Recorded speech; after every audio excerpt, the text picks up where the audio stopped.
কিভাবে বুঝবেন যে আপনার মধ্যে অহংকার আছে? একদম ইম্পর্টেন্ট, এটা মনে রাখবেন। আপনি এখনই বুঝতে পারবেন যে আপনার মধ্যে অহংকার আছে কিনা। ধরেন আপনি একটা খুব সাদাসিধে সাধারণ পোশাক পরে বাইরে বের হয়েছেন, আপনি চিন্তা করতেছেন যে আমাকে কি গুরুত্বপূর্ণ কোনো লোক দেখে ফেলবে।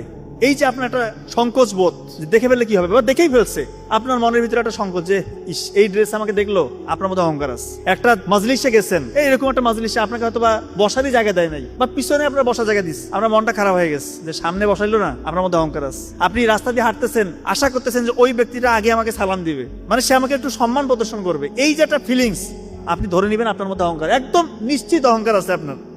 কথা কি বুঝতেছেন? এগুলো দেখেই আপনি বুঝতে পারবেন যে আমি লোকটা আসলে অহংকারী নাকি নিরহংকারী। আপনি দেখেন যে আপনি কতটুকু কি আছে। অহংকার থাকলে তার সুনিশ্চিত পতন, আর অহংকার যদি কেউ থাকে সে জান্নাতে যেতে পারবে না। এটা রাসূলুল্লাহ সাল্লাল্লাহু আলাইহি ওয়াসাল্লামের কথা। যাররা পরিমাণ সরিষার দানা পরিমাণ যদি অহংকার ভিতরে থাকে, আপনি জান্নাতে যেতে পারবেন না। কিভাবে বুঝবেন যে আপনার অহংকার আছে? খুব ইম্পর্টেন্ট কথা।